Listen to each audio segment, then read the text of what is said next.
को मैत्रीपूर्ण जय भीम। भाई और बहनों,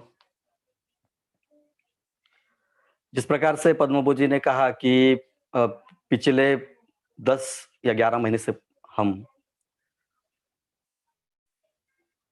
कोरोना का जो वायरस हुआ, लॉकडाउन हुआ और बहुत सारे जो मुश्किलें और कठिनाई हुई,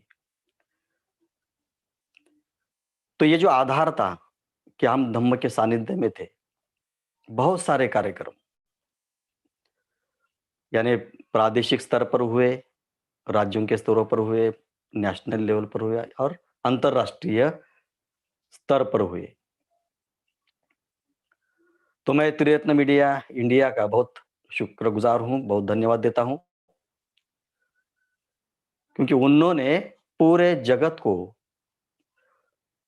जो बहुत बड़ी महामारी फैली थी, उसको एक आधार देने का, एक मनोबल बढ़ाने का, लोगों में एक प्रेरणा, एक प्रसन्नता और एक सकारात्मक वातावरण निर्मिति का जो बहुत बड़ा कार्य किया है, उसमें त्रिरत्न मीडिया इंडिया का बहुत बड़ा हाथ है। बहुत सारे अच्छे प्रवचन और बहुत सारे अच्छे कार्यक्रम हमने उस पर देखे हैं। तो ये जो आज का पहला प्रवचन है, सही मायने में हम देखते हैं तो 12 महीनों का ये कार्यक्रम है। हर मास की पूर्णिमा को हम एक-एक बौद्ध धर्म के जो हीरो और हीरोइन्स है, नायिका और नायिका है, उनके बारे में हम अब एक बहुत अच्छे तरह से उनके चरित्र के बारे में और उस महीने की जो पूर्णिमा है, उसके बारे में हम देखना चाहते हैं। तो मैं धन्यवाद देता हूँ, आभार देता हूँ कि इस पहले प्रवचन में मेरे जैसे छोटे आदमी को उन्होंने निमंत्रण दिया और आपको मेरे जैसे ब्रह्मचारी के साथ जिसके हिंदी मेरा विषय था, हिंदी मैंने एमए किया है, एमफिल किया है, लेकिन मातृभाषा और उसके बाद फिर हम जब पढ़ते हैं एकेडमिक स्तर पर, तो एकेडमिक स्तर की भाषा और मातृभाषा में बहुत बड़ा फ़र्क होता है। लेकिन प्रयास करेंगे, कुछ जब मुझे मुश्किल आएँगे तो एक एक आध बार मराठी शब्द आ जाएगा, क्योंकि फ्लुएंटली तो बोलना चाहिए, उस कहना चाहिए, लेकिन कभी-कभी जब हम प्रवाहित होने के लिए प्रवाहित भाषा का इस्तेमाल करते हैं, तो मुश्किलें आ सकती है, लेकिन आप मुझे समझ लेंगे ऐसे अपेक्षा करता हूँ। तो भाइयों और बहनों, आज की जो पूर्णिमा है वह जिसे पाली में पुष्य पूर्णिमा कहते हैं। पुष्य माह की पुष्य पूर्णिमा या जिसे मराठी में या संस्कृत में पौष्य कहते हैं। पुष्य और पौष्य पूर्णिमा। और जनवरी की जो पूर्णिमा आती है, जनवरी यानी अभी हम मराठी या भारतीय जो मास है, अब ये 10वां महीना शुरू है मराठी के महीने में। तो पौष्य, उसके बाद माघ पूर्णिमा आएगी और उसके बाद अंतिम फाल्गुन पूर्णिमा आएगी।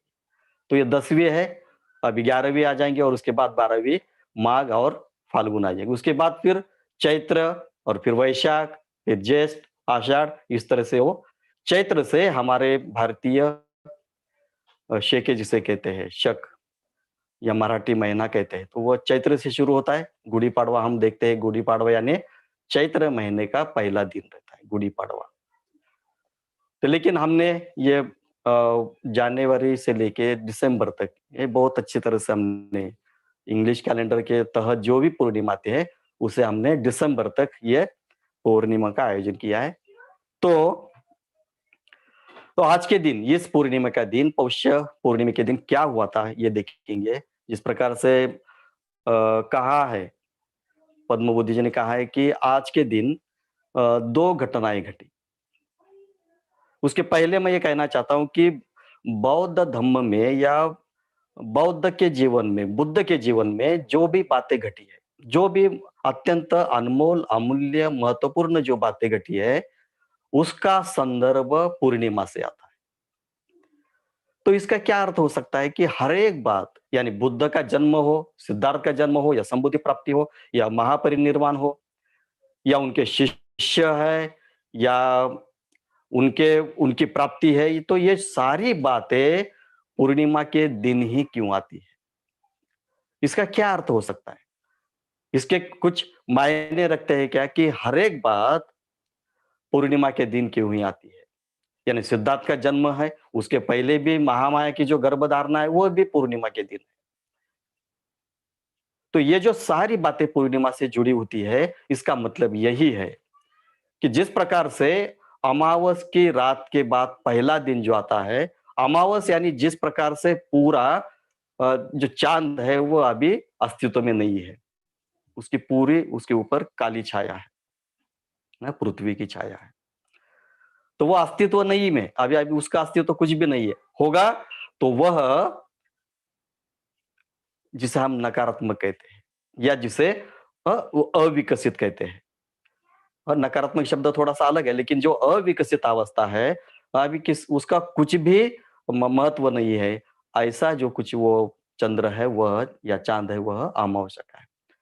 लेकिन उसके बाद जो पहला दिन आता है, अमावस्या के बाद पहला दिन आता है, तो मराठी में जिसे चंद्रकोर कहते हैं। तो ये जो पहली है, कुछ धर्मों में देखते हैं हम कि अगर वो कला दिखती है, चंद्र की कला दिखती है, तो फिर विशेषकर मुस्लिम धर्मों में, तो फिर चाँद दिखाई दिया, तो फिर उनकी ईद मनाई जाती है। यानी शुरुआत हुई है। अभी शुरुआत हुई है, शुभारंभ हुआ है। हाँ, इस तरह से अर्थ है। लेकिन बुद्ध के धम्म में पूर्ण चंद्र का और पूर्ण चंद्र के साथ बहुत सारे बुद्ध के साथ, बुद्ध के अनुयायियों के साथ, बुद्ध के शिष्यों के साथ, उनके जन्म के साथ ये सारी जो बातें जुड़ी है, इसका अर्थ क्या है? इसका प्रतीकात्मक अर्थ क्या है? तो इसका प्रतीकात्मक अर्थ यही है कि जिस प्रकार से अविकसित चंद्र की अवस्था होती है, चाँद की अवस्था होती है, लेकिन दूसरे दिन उसकी एक चंद्रकला, एक एक कोर जिसे कहते हैं, वो निर्माण होती है और वो विकसित होती जाती है। दिन-ब-दिन वह बढ़ती चली जाती है और फिर 15 दिन के बाद वो पूरा पूर्ण विकसित, यानी जो अमावस का चांदमा है, चंद्रमा है, वह पूर्ण अविकसित है और फिर पहले दिन से लेके 14वें के चांद तक वो कैसे है, वह विकसनशील अवस्था है। कभी-कभी 14वें का चांद भी बहुत बड़ा प्रकाशित होता है, क्योंकि अभी वह पूर्णत्व की अवस्था में वो चला गया है। जिस प्रकार से हम कहते हैं ना कि बुद्ध को जो वस्त्र दिया गया, कब दिया जाता है? जब संबोधि के पूर्व, जब उनका देखते हैं कि अनन्या और बहुत सारे लोगों ने कहा है कि संबोधि के पूर्व बुद्ध का जो शरीर है वो बहुत ही प्रकाशित और तेजस्वी हो गया। सुवर्ण कांति उनके शरीर पे फैल गई। तो ये जो उसका अर्थ ये है कि 14वें दिन का चांद है, जो 14वें का चांद है, वो पूर्ण रूप से तैयार हुआ है। लेकिन अभी घोषणा बाकी है। घोषणा बाकी है, उसका पूर्णत्व अभी बाकी है। वह रात का चंद्रमा बहुत ही प्रकाशित होता है, फुल मून जिसे कहते हैं। वो बड़ा भी होता है, और पूर्ण प्रकाशित भी होता है। लेकिन भी फिर 15वां दिन आता है और उस 15वें दिन में वह पूरी तरह से प्रकाशित रहता है। तो इसका ये अर्थ है और उसके बाद फिर 15 दिन चले गए कि उसके बाद 16वें दिन में उसकी तेजस्विता, उसका प्रकाश फिर घटने लगता है।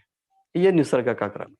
लेकिन जब हम देखते हैं कि इस पूर्ण फुल मून के साथ, बुद्ध के साथ या उनके धम्म के साथ जो जुड़ी बात है, उसका अर्थ यही है कि ये जो मानव की अवस्था है, मनुष्य मात्र की अवस्था है, अगर वो कुछ भी प्रयास नहीं करता है, कुछ भी जिस प्रकार से जन्मा है, उस प्रकार से अगर वो जीता है और मर जाता है, तो वो अमावस की रात में जिस प्रकार से चंद्रमा रहता है, उस प्रकार से वह कीड़ों-मकोड़ों की ज़िंदगी जीता है। आता है, मर जाता है। उसका कोई जीवन का कोई उसमें कुछ नहीं किया है। लेकिन अगर वो प्रयास करता है, एक मनुष्य मात्र के लिए उसकी जो क्षमता है, वो क्षमता अगर वो स्वयं प्रयासों से, स्वयं के प्रयत्न से अगर करता है, तो फिर जिस प्रकार से पहले दिन से और 14वीं के चाँद तक जो प्रक्रिया है, विकसनशील प्रक्रिया है, उसमें वो खुद को डाल देता है।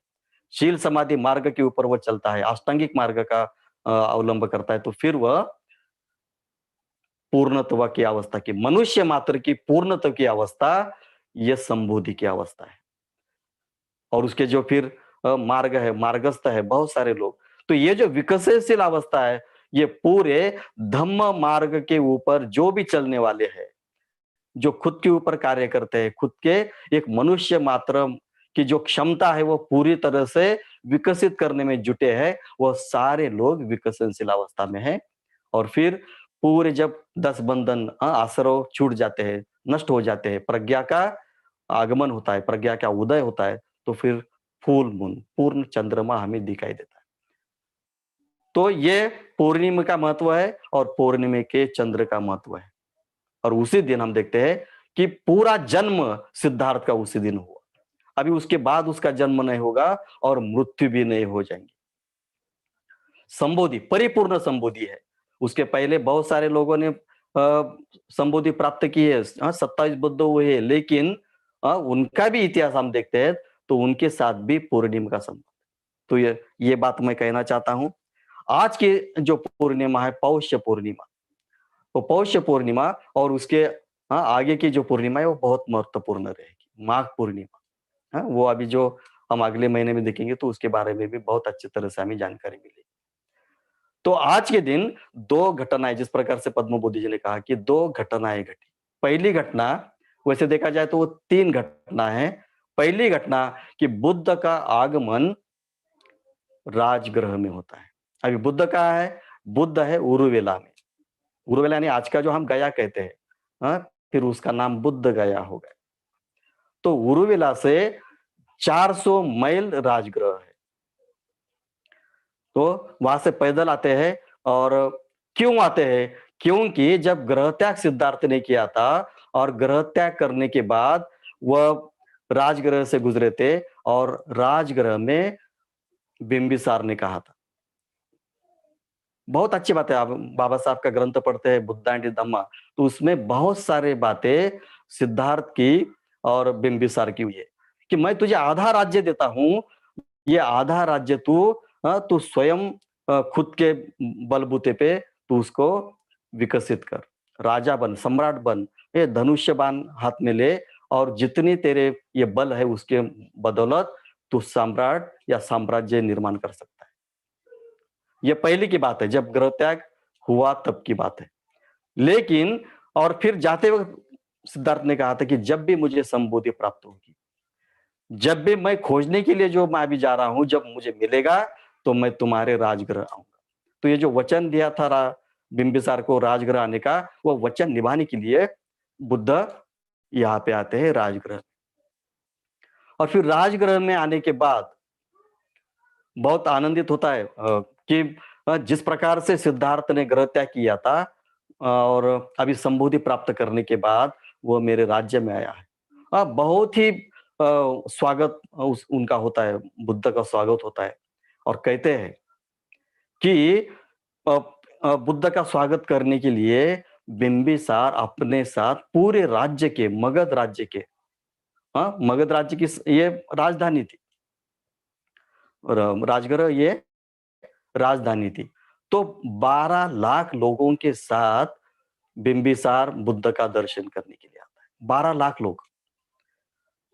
और फिर बुद्ध का संवाद होता है, उनका मिलाप होता है, कुछ संभाषण होता है और अच्छी तरह से फिर एक दृश्य वहां पे हम देखते हैं कि बुद्ध के साथ उर्वेला काश्यप भी है।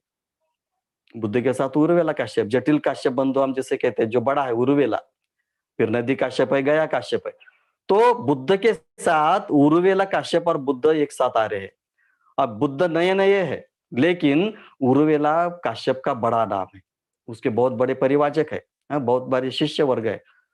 तो लोगों में संभ्रम फैला गया कि ये दोनों जो अभी आ रहे हैं, बुद्ध उर्वेला काश्यप के शिष्य हुए हैं या उर्वेला काश्यप बुद्ध के शिष्य हुए।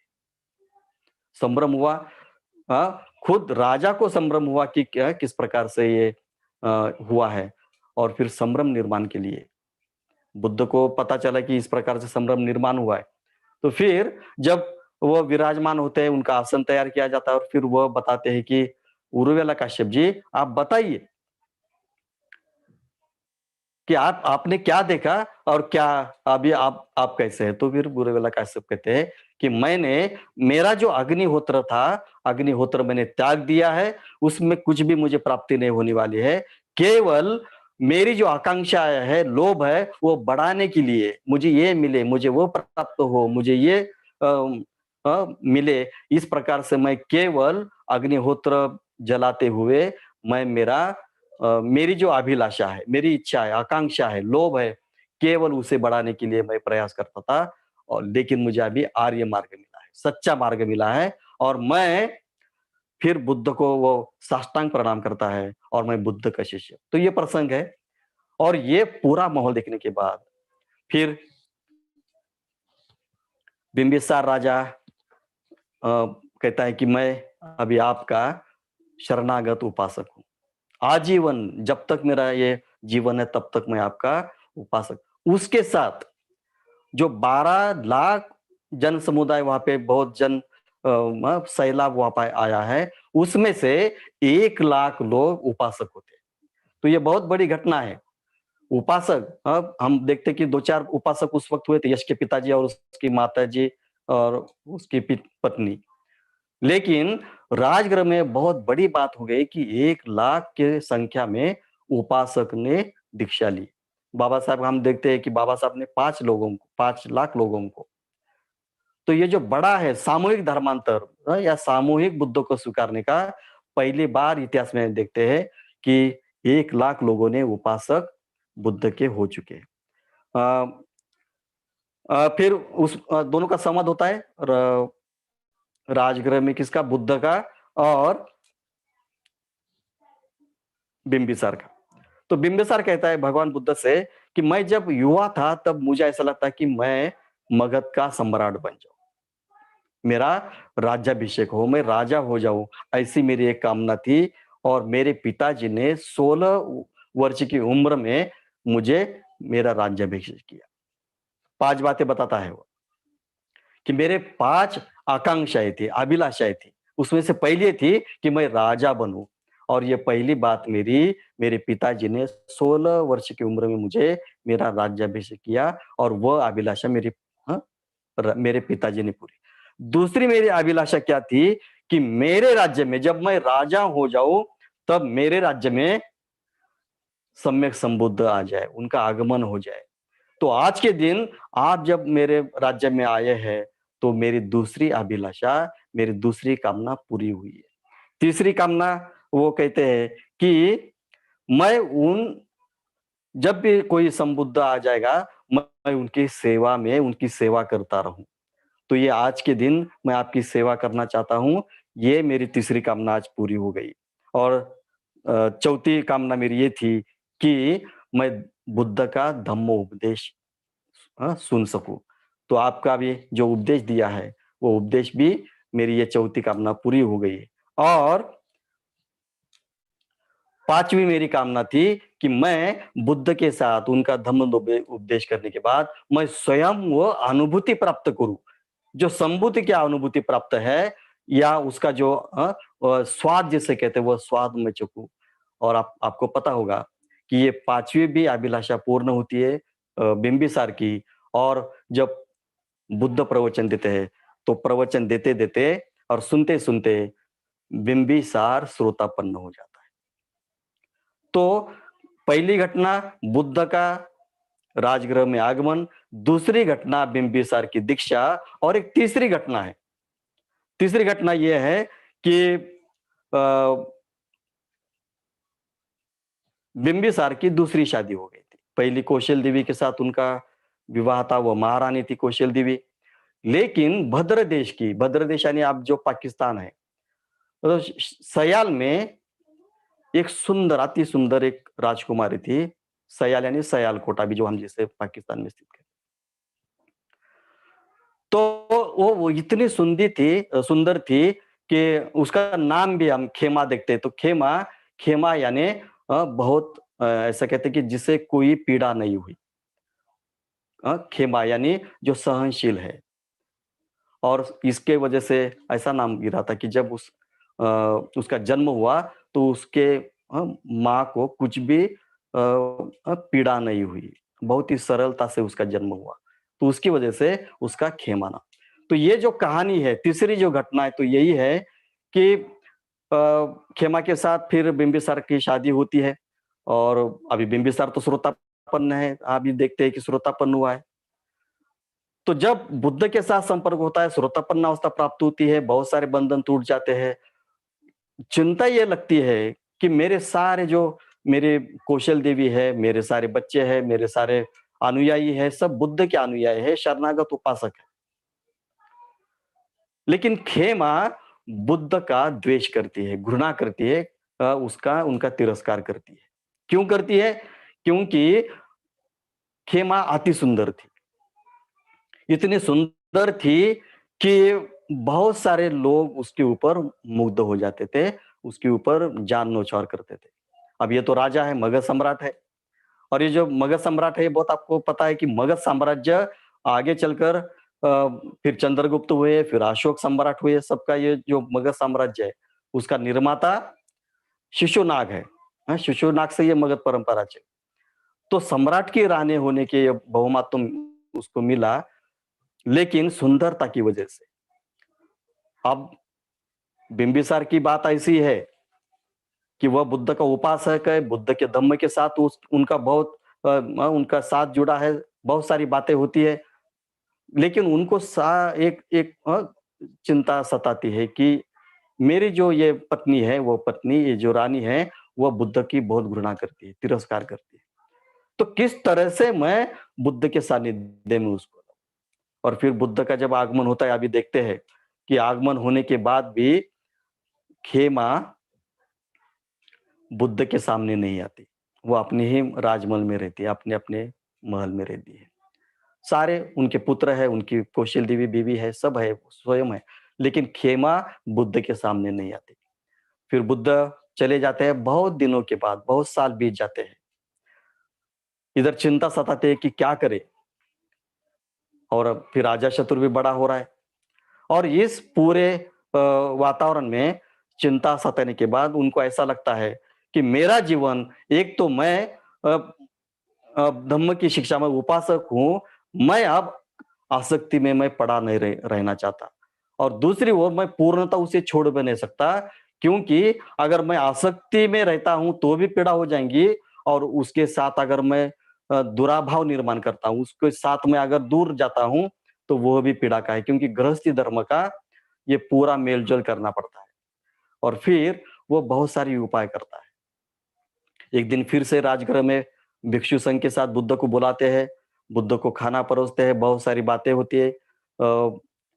उसी वक्त भी खेमा बुद्ध के सामने नहीं आती। फिर क्या करे? फिर देखते हैं कि खेमा को गीत गायन का, संगीत का बहुत उसमें बहुत रुचि है।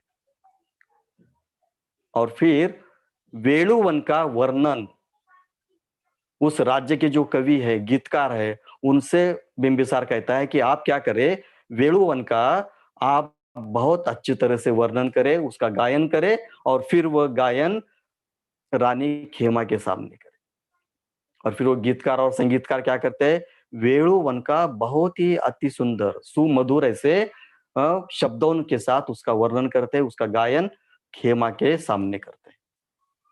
तो खेमा को बहुत आनंदित होता है कि इतना अच्छा वेणुवन हमारे राज्य में, राजगृह में समीप है, तो मुझे वह देखना चाहिए। और इस विचार से फिर वह वेणुवन में थे। लेकिन उसको पता है कि वेणुवन में कौन रहता है, भगवान बुद्ध और उनका संग रहता है। तो फिर वो कब निकलती है, जब वो भिक्षाटन के लिए निकलते हैं, वेणुवन से बाहर आते हैं और फिर चारिका करने के लिए पूरे गांव में वो जब चारिका करते हैं, तब वो निकलती है, जब वेणुवन पूरा खाली हो जाएगा। और फिर जाती है तो फिर सही मायने में वेणुवन का जो प्रसन्न वातावरण है, हरे भरे पेड़ है, वहां पंछी है, फूल खिले हुए हैं, बहुत सारा सुगंध वहां से निर्माण हो रहा है, और उसका इतना समय बीत जाता है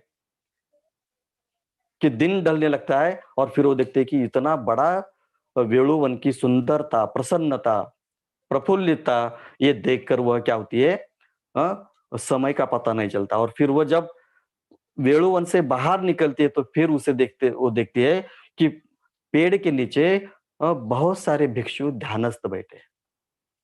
उसमें युवा भी है, बहुत सारे युवा भिक्षु बने हैं और फिर उसे लगता भी है कि ये अपना जीवन क्यों बर्बाद कर रहे हैं। युवा है, बहुत ताकत है, क्षमता है उसमें, और ये इधर पेड़ के नीचे बैठ के ध्यान कर रहे हैं। लेकिन दूसरी ओर देखते हैं कि उनकी जो कांति है, उनका जो तेज है, वो बहुत ही प्रसन्न है। शरीर और उनका जो चेहरा है, उनका जो तेज है, वो प्रफुल्लित है और तेजस्वी दिखाई देते हैं। और फिर हर एक भिक्षु को देखती है, कोई युवा है, कोई प्रौढ़ है, कोई वृद्ध है। वृद्ध होने के बाद भी उनका चेहरा प्रफुल्लित है। और फिर उसे डर लगता है कि न हो कि बुद्ध आ जाए, क्योंकि बुद्ध का वो घृणा क्यों करते हैं, क्यों तिरस्कार करती है? क्योंकि उसको ये पता होता है कि बुद्ध सौंदर्य की सौंदर्य सौंदर्य की सुंदरता की वो क्या करते हैं? अनित्यता बताते हैं। सुंदरता की वह घृणा करते हैं। ये उसका उसका मन का विचार था। और इसकी वजह से जो आदमी सुंदरता को नहीं मानता, सुंदरता को वो दोष देता है, सुंदरता पे वो अनित्यता, परिवर्तन की बात करता है, तो इसकी वजह से वह बुद्ध को घृणा करती थी। और फिर अभी बुद्ध न आ जाए और बुद्ध से मुलाकात न हो जाए, उसके लिए वो चलने लगती है। लेकिन जाते जाते बुद्ध के कुटी के सामने ही वो जाती है, और फिर वो देखती है कि बुद्ध शांति से बैठे हैं। साथ में उनके शिष्य भी वर्ग हैं। लेकिन वह देखती है कि बुद्ध के बाजू में मुझसे भी बहुत सुंदर अप्सराएं बुद्ध को हवा मार रही है, पंखा झेल रही है। तो उसको बहुत ही अस्थिरता होती है, अस्वस्थ हो जाती है वो। और अस्वस्थ होने के बाद फिर आगे चलती है, देखती है कि मेरा सौंदर्य तो उनके सामने कुछ भी नहीं है, फीका सौंदर्य है मेरा। ये देखिए, ये इतना बड़ा आदमी है कि उसके बाजू में अति सुंदर, जिसकी कल्पना नहीं की जाती, जिसका सौंदर्य का वर्णन किया नहीं जाता, ऐसी अप्सराएं बुद्ध को हवा दे रही है, पंखा मार रही है। और फिर वह बुद्ध के सामने, उसको बहुत उत्कंठा है। अब ये बुद्ध ने निर्माण किया है, साहित्य में तो यही कहते हैं। और फिर वो देखते देखते क्या होता है कि जो अति सुंदर वो जो अप्सरा है, वो अप्सरा कुछ पल में उसका शरीर प्रौढ़ता में बदल दिया है। झुर्रियां गिर रही है, शरीर धनुष्य बाण की तरह उसका झुका हुआ है। आंखों की जो रोशनी है वो चली गई है। जिसे ये कहते हैं कि खोल आंखें चली गई है, केवल हड्डियां की वह दो गोल दिखाई देते हैं। पूरे बाल सफेद हुए हैं, दांत पूरे गिर गए हैं, उसमें से लाल बह रही है। तो ये पूरा चित्र देखते हुए खेमा का जो अहंकार था, ये सौंदर्य का जो अहम भाव, दंभ था, जो हम जिसे ये कहते हैं, उसकी पूरी वो अहंकार रहितता वहां पे हुई, उसका दंभ चला गया। और देखते देखते वह जो दृश्य था, वो दृश्य वो फिर तीसरी अवस्था में चला जाता है। अप्सरा नीचे गिरती है और वह गतप्राण होती है। उसका केवल एक सापला हड़, जिसे हड्डियों का सापला जिसे कहता है, वो तीसरा दृश्य वहां पे दिखता है। और फिर जिस प्रकार से सिद्धार्थ ने देखे थे चार दृश्य, कि क्या मैं भी इस तरह से रोगी हो जाऊंगा, व्याधिग्रस्त हो जाऊंगा? क्या मैं भी इस तरह से मुझे चार लोगों के कंधे पे लेके जाना पड़ेगा? क्या मैं भी वृद्ध हो जाऊंगा? मेरी भी इस कमर का धनुष्य बाण तैयार हो जाएगा? जिस प्रकार से सिद्धार्थ के मन में ये प्रश्न निर्माण हुए थे, उसी प्रकार से रानी खेमा के मन में प्रश्न निर्माण हुए कि मुझसे भी जो सुंदर ये जो स्त्री थी, उसकी दशा क्या हो गई?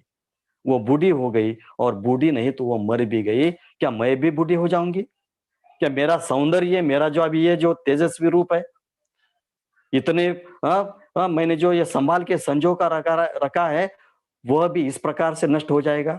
ये सुंदर बाल, सुंदर आंख, ये पूरा शरीर अगर नश्वर होता है तो फिर क्या है? और फिर बुद्ध बताते हैं कि खेमा, मैं सौंदर्य का द्वेष नहीं करता, सुंदरता का मैं हम देखते हैं बाबा साहब ने भगवान और उनके धम्म में लिखा है कि बुद्ध को सौंदर्य की पसंद थी। बुद्ध बुद्ध के बारे में बाबा साहब ने कि उनको दो बातें पसंद थी। एक, सुंदरता से मैत्री करो, कल्याण मित्रता जिसे कहते हैं। हाँ, जो कल्याणकारी है, जो सुंदरता है, उसके साथ मैत्री करो।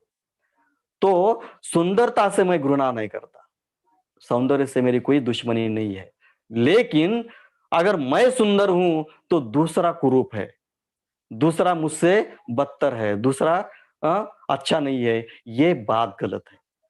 तुझे सौंदर्य मिला है, ये तेरा कुशल कर्म है कुछ तो भी, लेकिन अगर कोई असुंदर है, कोई कुरूप है, कोई काला है, हाँ, कोई अगर बौना है, तो यह उसका अ, उसके ऊपर घृणा करना, उसको नीचा दिखाना, ये बात गलत है। और आज सुंदर है, आज ताकत है, आज सुंदरता है, लेकिन यह कल नहीं रहेगी। और फिर बुद्ध से बात होती है और बुद्ध के उपदेश के कारण खेमा का परिवर्तन होता है। और फिर खेमा का परिवर्तन होता है। सबसे ज्यादा अगर किसी को प्रसन्नता निर्माण होती है तो वो किसे होती है? वह बिंबिसार को होती है। खेमा केवल उपासिका नहीं होती है, वो केवल गृहस्थी जीवन का धर्म नहीं निभाती, वह बुद्ध से कहते कि भगवान, मुझे अब इस सौंदर्य का, इसके परिवर्तन का अनित्य बोध हुआ है। अब मुझे आजीवन मैं आपकी भिक्षुनी बनना चाहता हूँ।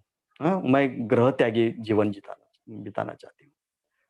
और फिर महाप्रजापति के हाथों भिक्षुनी खेमा की उपसंपदा होती है, वो भिक्षुनी होती है।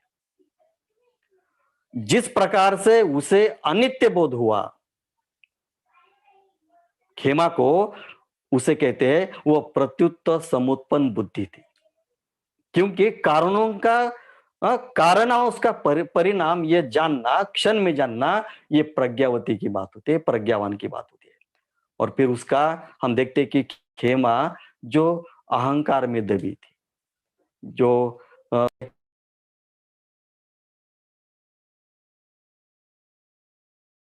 परिवर्तन होता है प्रत्युत समुत्पन्न बुद्धि, और फिर उसे महाप्रज्ञावती खेमा के नाम से पूरे पूरे बौद्ध जगत में जाना जाता है।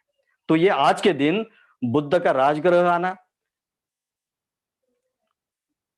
बिंबिसार की दीक्षा और खेमा की, वो उसी दिन नहीं, लेकिन जब भी हुई, बरसों बाद भी हुई, लेकिन वो जो दिन था वह पौष पूर्णिमा का था। तो आज का जो नायक देखते हैं, बौद्ध नायक, वो बौद्ध नायक सारिपुत्त की ओर जाएंगे।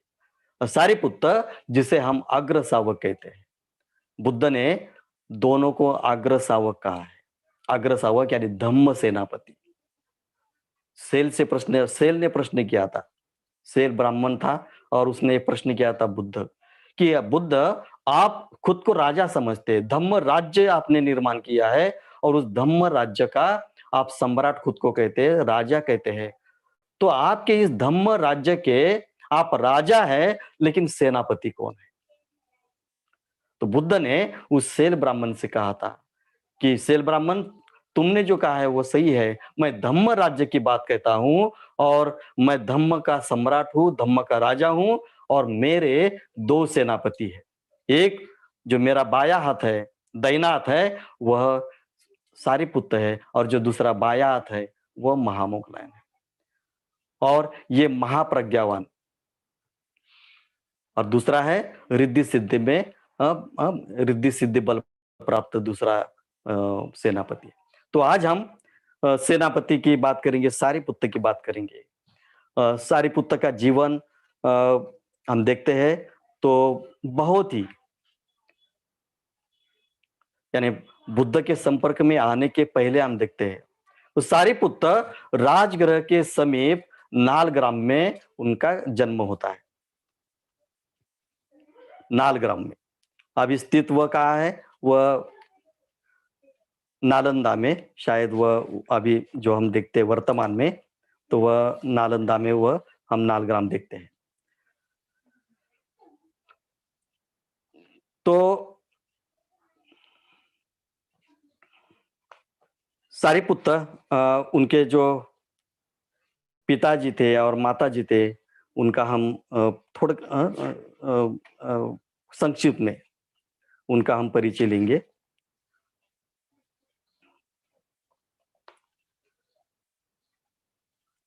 तो राजगृह के समीप नालग्राम नाम का एक गांव था, और अभी अभी जो बडगाम है, नालंदा जिले में बडगाम है, वह पूर्व बुद्ध के जमाने में वह नालग्राम था। तो वहां पे एक वंगंत नाम का ब्राह्मण रहता था, और रूपसारी नाम की एक गृहिणी है। तो वंगंता और रूपसारी, इनके घर में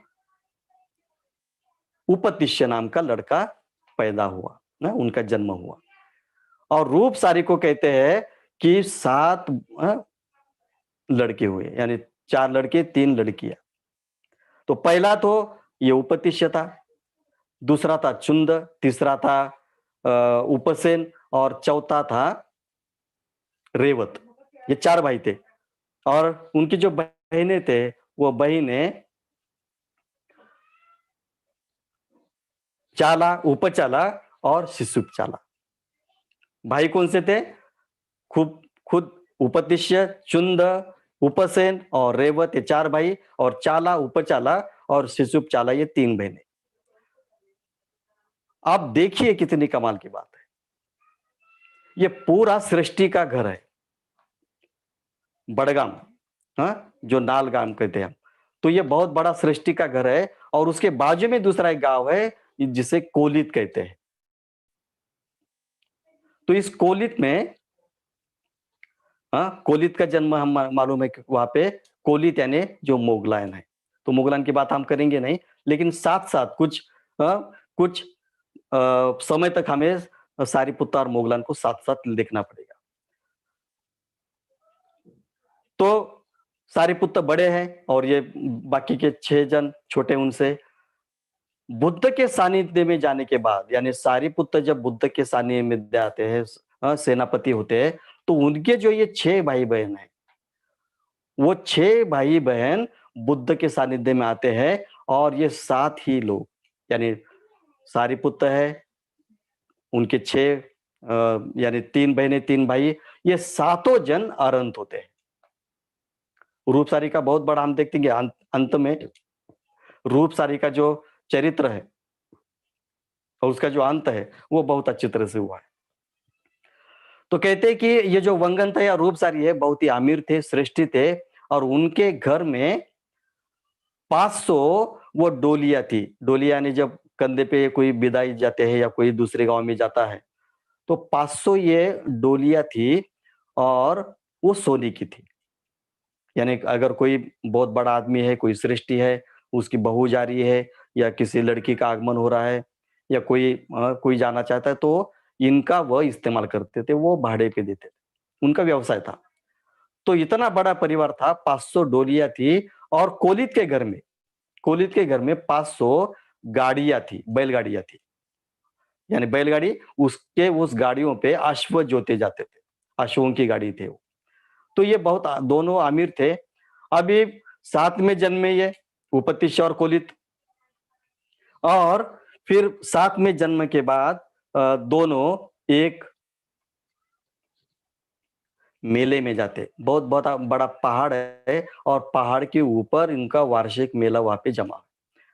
उस मेले में जाते हैं, वहां पे एक नाट्य है, कुछ लोक नृत्य जैसे कहते हैं, लोक नाट्य कहते हैं, वो शुरू है। और उस नाट्य में जो विषय कथा है, उस कथा का विषय अनित्यता है, कुछ तो भी चल रहा है। और उस नाट्य को देखते देखते दोनों के मन में जीवन के प्रति परावृत्ति निर्माण हुई। जो भी देख रहे, दृश्य देख रहे, नाटक मंडली नाटक कर रही है, लेकिन दोनों के मन में उस कथा विषय का इतना परिणाम हुआ कि दोनों को जीवन के विषय में अनासक्ति निर्माण हुई।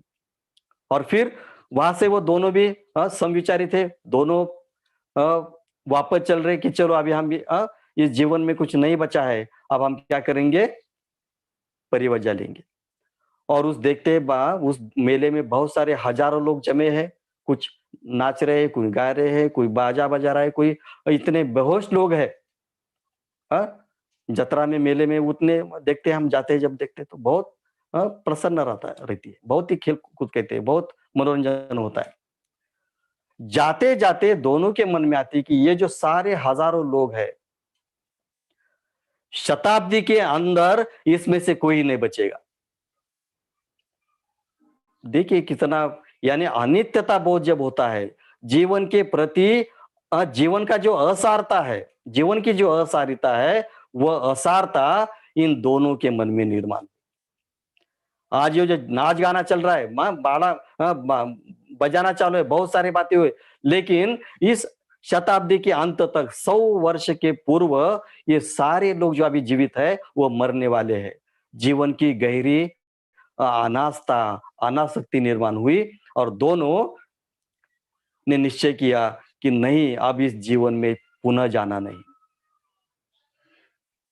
अपना निर्णय वो अपने घर पे बताते हैं और चले जाते हैं। कहा, जो भी हमें जीवन से मुक्ति दिलाए, ये जो जीवन है, जो अनित्यता का जीवन है, जो मर्त्य जीवन है, उस जीवन की जो अमर्त्यता है, वो अमर्त्य जीवन की खोज में दोनों चलते हैं। और चलते चलते फिर संजय परिवाजक, संजय वेलपुट्ट जिसे कहते हैं, जिसका विक्षेपवाद प्रसिद्ध है। 6 विद्वान थे उस वक्त, 6 अलग अलग स्कूल थे उनके। तो ये जो 6 है, निगंडनाथ पुट्ट है, संजय वेलपुट्ट है, पूरन काश्यप है, ये बहुत सारे लोग हैं। तो ये जाते जाते ये संजय के परिवाजक के आश्रम में जाते हैं। वहां 250 लोग पहले से है, कुछ दिन वहां पे रहते हैं। संजय के पास जितना भी ज्ञान है वो उनका पूरा उनके पास देता है। संशयवाद है उसका, विक्षेपवाद है। उनकी शिक्षा क्या है संजय की, कि आपने मुझे पूछा कर्म का फल है क्या, अगर मुझे लगता है उस वक्त कर्म का फल है तो मैं कहूंगा कर्म का फल होता है। लेकिन अगर मुझे उस वक्त लगा कि कर्म का कुछ भी फल नहीं है तो मैं कहूंगा कर्म का कुछ भी फल नहीं। क्या कुशलता होती है, मुझे लगा अच्छा है तो मैं बोलूंगा कुशलता है, मुझे लगा नहीं कुशलता नहीं है तो मैं बोलूंगा अकुशलता है। तो ऐसा संशयवाद या विक्षेपवाद का जो तत्वज्ञानी था वह संजय वेलपुट्ट था। उसके आश्रम में जाते, बहुत साल रहते हैं, लेकिन उनको कुछ मिलता नहीं है। और फिर दोनों निश्चय करते कि क्या करने का, अभी आगे तो कुछ मिल रहा नहीं है। और फिर दोनों ये करते कि हम ऐसा करेंगे कि अभी इस जम्बू द्वीप में बहुत सारे लोग कुछ नया पढ़ा सकते हैं, तो तू एक दिशा की ओर जा, मैं दूसरी ओर जाता हूं, और जिसे भी सत्य का पहला पता चले फिर वह लौट के पहले के पास आ जाएगा। फिर कोलित और उपतिश्य दोनों दिशा में जाते हैं। और कुछ दिन बाद,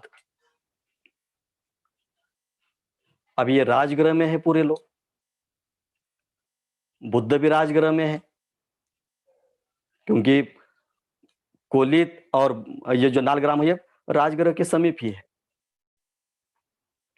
और फिर ये जो उपतिश्य है, वो उपतिश्य ढूंढते ढूंढते कि कोई गुरु मिलेगा क्या, कोई आश्रम मिलेगा क्या, ये देखते देखते एक परिवाजक जो काशाय वस्त्र परिधान किया है, सर का मुंडन किया है, वह उसे देखते हैं। और देखते बराबर उसकी चाल, उसके चलने का ढंग, उसका जो भी उसकी नजर है वो 3 फीट के जमीन पे 3 फुट के ऊपर है। इधर उधर देखता नहीं, उसकी नजर, उसका पूरा चेहरा तेजस्वी है, और उसकी जो चलने की अवस्था है वो बहुत ही शिस्तबद्ध है।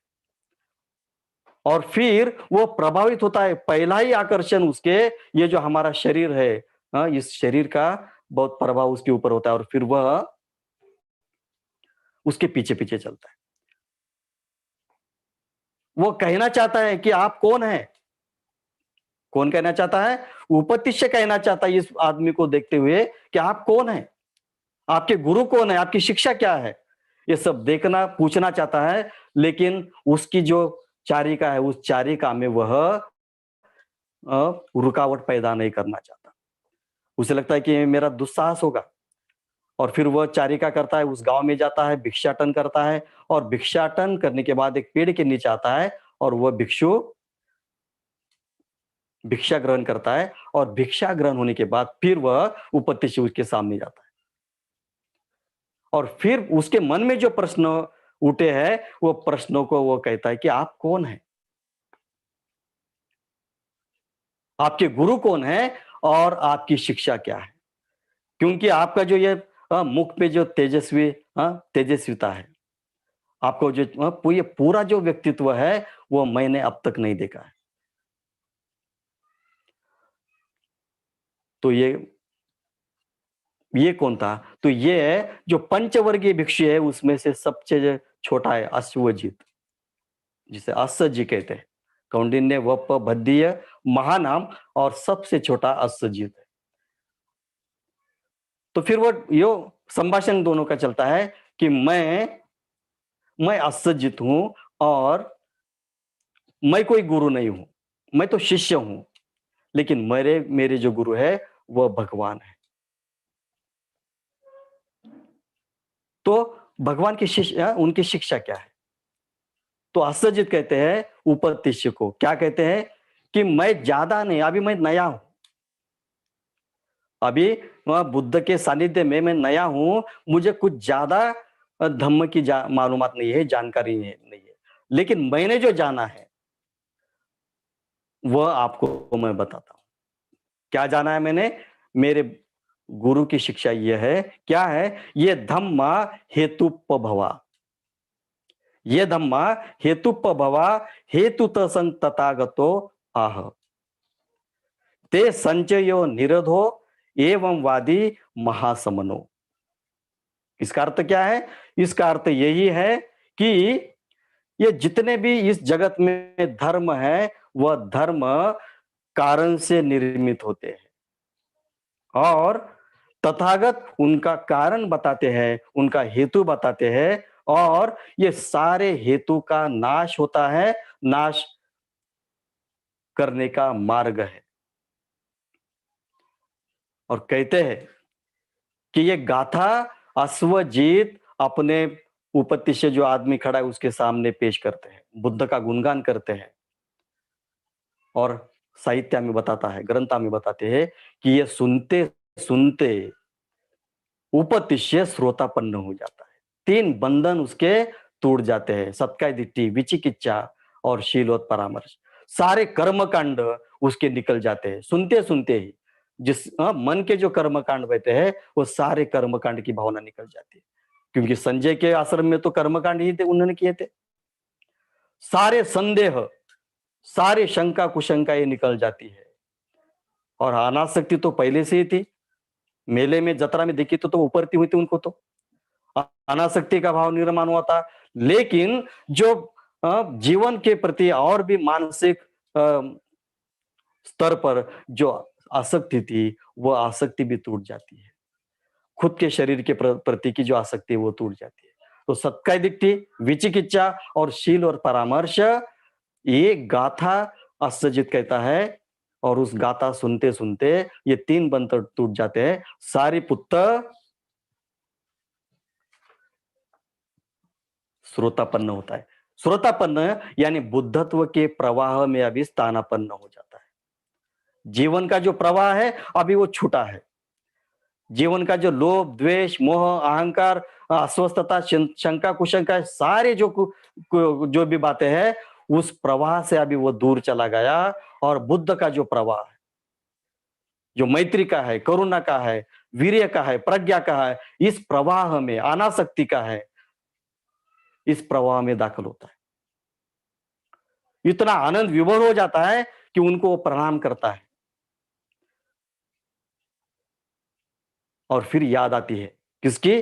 कोलित की याद आती है कि मुझे तो सत्य मिला है, लेकिन मैंने जो वचन दिया है, हमने जो निश्चय किया है कि जिसे भी सत्य का पता चलेगा वह अपने मित्र के पास भागे दौड़े चला जाता है। दूर से ही देखता है कोलित, किसे? उपतिश्य को देखता है कि मेरा मित्र मेरे पास दौड़ के आ रहा है, इसका मतलब यही है कि उसने सत्य पा लिया है, सत्य का मार्ग उसने चुन लिया है, उसे वो मार्ग प्राप्त हुआ है। और फिर दोनों का मिलाप होता है, दोनों की बातें होते हैं, और फिर वही बात कहता है कि मैंने एक भिक्षु देखा। अब ये तो जटाधारी है। सारीपुत्र मोगलान जब हम देखते हैं तो ये पूरे जो जब उस वक्त ये आश्रम थे, ये जटाधारी थे पूरे। उसके विपरीत बुद्ध का ये पूरे जटा उन्होंने निकाले, सामान्य बाल रखने की भी कोई आवश्यकता नहीं, क्योंकि वो आसक्ति का लक्षण है। उसको संवारने में आप जाएंगे, उसको संवारने, तेल लगाने, कंघी करने में आपका बहुत सारा समय निकल जाएगा। ये सारी बातें बुद्ध ने, लेकिन उस वक्त के जो आश्रम थे वो जटाधारी थे, बहुत सारे जटा, जिसकी जटा भारी वो सबसे बड़ा सन्यासी। तो फिर वो कहता है, उपतिश्य कोली से कहता है कि मैंने सत्य पा लिया, सत्य का मार्ग मिला है। अभी अभी मैं जो शाक्य कुल से जो श्रमण महाश्रमण हुए हैं, उनका जो शिष्य है अश्वजी से मिलकर आया हूं, और वही गाथा वो दोहराता है कि इस महाश्रमण बुद्ध की, शाक्य मुनि की क्या शिक्षा है। ये हेतु पब्बा, जब हम अभी जो गाथा मैंने की, वही गाथा वह कोलित के सामने कहता है। सुनते सुनते कोलित भी, वो भी श्रोतापन्न हो जाता है। उसके भी 3 बंधन छूट जाते हैं। जीवन के प्रति अनासक्ति, जीवन के प्रति जो शंका कुशंका है, मार्ग के प्रति शंका कुशंका है, जो कर्मकांड आप तक किए हैं, जो मानसिक रीति, मानसिकता में जो रीति रिवाज है, कर्मकांड है, शंका कुशंका है, शरीर के प्रति और जीवन के प्रति जो आसक्ति है, उनका वहां पे उच्छेद हो जाता है और बुद्ध के प्रवाह में, धम्म के प्रवाह में आते हैं। अब दोनों श्रोतापन्न है। हमारे भगवान वहां पे बैठे राजगृह में, लेकिन महामंगलान कहते कि हम जाएंगे कहा, भगवान बुद्ध के पास जाएंगे। सारीपुत्र कहता है कि कोलित ऐसा मत कर, हमारे जो गुरु है अभी संजय के पास हम जाएंगे, और उनके जो शिष्य है 250, उनसे बात करेंगे। हमें जो ये अमूल्य और अमर्त्य जो मार्ग मिला है, वो मार्ग के ऊपर इन सारों को हम लेके जाएंगे। फिर वो आश्रम में जाते हैं, 250 लोगों को, शिष्यों को कहते हैं कि ऐसा ऐसा मार्ग है, सत्य का मार्ग है, विमुक्ति का मार्ग है, हमने तो वो अभी चुन लिया है, हमारी कृपया विनंती है कि आप भी हमारे साथ चले। वो 250 शिष्य तैयार होते, लेकिन संजय तैयार नहीं होता। संजय कहता है, 3 बार ये बातें कहते कि चलिए हमारे साथ चलिए, आप जिस उद्देश्य के साथ ये आश्रम निर्माण किया है और जो शिक्षा दे रही है, उससे बहुत बड़ी शिक्षा प्राप्त हुई है। संजय टस से मस नहीं होता और कहता है कि मैं तो नहीं जाऊंगा, और मेरा आदेश है कि आप भी मत जाओ। 1 बार होता है, 2 बार होता है, 3 बार होता है। सारीपुत्ता और मोगलान उनसे कहते कि हमें जाने दो, हम जाने वाले हैं, लेकिन हमारी याचना है कि आप हमारे साथ चले। फिर संजय विरोध करता है, और लेकिन 250 लोग, कोलित और उपतिश्य, वो बुद्ध के पास चले जाते हैं, निकलते हैं। तो फिर ग्रंथ ऐसे कहते हैं कि संजय, उसको बहुत बड़ा, बहुत पीड़ा हुई उसको, और पीड़ा होने के बाद उसको गर्म खून की वोमिटिंग हो गई, वमन हुआ, उल्टी हो गई, और उसमें वह गत प्राण हो गया, विक्षेपवाद। और फिर ये दोनों अभी वहां से, जहां से वो आश्रम था, वहां से निकलते हैं, 250 शिष्य उनके साथ, और बुद्ध जहां राजगृह में बैठे हैं वेणुवन में, वहां पे वो दोनों आते हैं। दूर से आते ही भगवान बुद्ध वो बैठे हैं, आगे सामने 500 भिक्षु बैठे हैं, बुद्ध का कुछ तो भी उपदेश चल रहा है, और दूर से देखते ही भगवान कहते हैं कि देखिए, ये जो 2 व्यक्ति आ रहे हैं, ये मेरे धम्म के अग्र श्रावक हो गए, देखते बराबर। क्योंकि ऐसा कहते हैं कि एक श्रोतापन्न दूसरे श्रोतापन्न को जानता है। ये तो सर्वज्ञानी थे, सम्यक संबुद्ध थे। और फिर वो नजदीक आते, सारा भिक्षु वर्ग देखता है कि वो पीछे से आ रहे हैं, और आते बराबर वो बुद्ध को साष्टांग प्रणाम करते हैं, पूरा घटित हुआ कहते हैं, और फिर बुद्ध से कहते हैं कि हम आजीवन आपके शिष्य, शरणागत शिष्य हैं, कृपया हमें क्या करें, उपसंपदित करें। यही भिक्खवे बहुजन हिताय बहुजन सुखाय, अत्ता हिताय लोकानुकंपाय देव मनुष्यानम, धम्म आदि कल्याणम, मज्ज कल्याणम, पर्यवसान कल्याणम। और ये गाथा कहते हैं, और फिर उनकी उपसंपदा हो जाती है। तो ये दोनों का यहां तक का ये प्रवास है सारिपुत्त और मोगलान का, और फिर उनका जीवन के अलग अलग हिस्से हैं। अभी सारिपुत्त की बात, मोगलान को तो 8 दिन में या सप्ताह भर में आरंत हो गए, 15 दिन में सारिपुत्त आरंत हो गए। अभी जब हम सारिपुत्त की बात करते हैं तो सारिपुत्त जब उनका पूरा हम जीवन देखते हैं तो नेक्स्ट टू बुद्ध, बुद्ध के बाद दूसरा स्थान किसका है, तो वह सारिपुत्त का है। बहुत ही महत्वपूर्ण धम्म का जो शासन है, बुद्ध का जो शासन है, उस बुद्ध शासन में बुद्ध के दाहिने हाथ, राइट हैंड जिसे कहते हैं, वह सारिपुत्त है। सारिपुत्त महाप्रज्ञावान है, धम्म सेनापति है, अग्र शावक है, जो समुत्पन्न बुद्धि उनको प्राप्त हुई है। तात्काल अगर कोई शिक्षा है, कोई बात है, तो सारिपुत्त तात्काल उसे जानते हैं। बहुत ही चाणाक्ष है, बहुत ही प्रज्ञावान है, और इसीलिए वह धम्म सेनापति है। अभी उनकी जो कुछ बातें हैं, कुछ जीवन के संदर्भ में मैं आपका कुछ समय तक उनके बात करूंगा।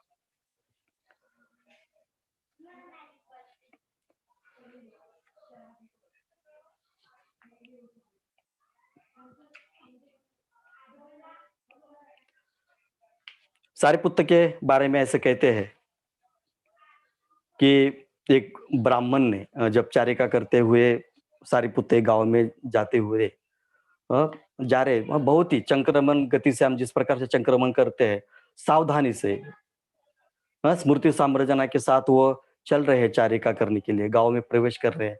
तो उस गांव का एक ब्राह्मण है, वह जो सारिपुत्त का द्वेष करता है, बुद्ध का द्वेष करता है और बुद्ध के धम्म का द्वेष करता है, वो पीछे से चला आ रहा है, और पीछे से आने के बाद उसको इतना बड़ा क्रोध आता है सारिपुत्त का, तो वह सारिपुत्त के पीछे से कमर पे लात मारता है।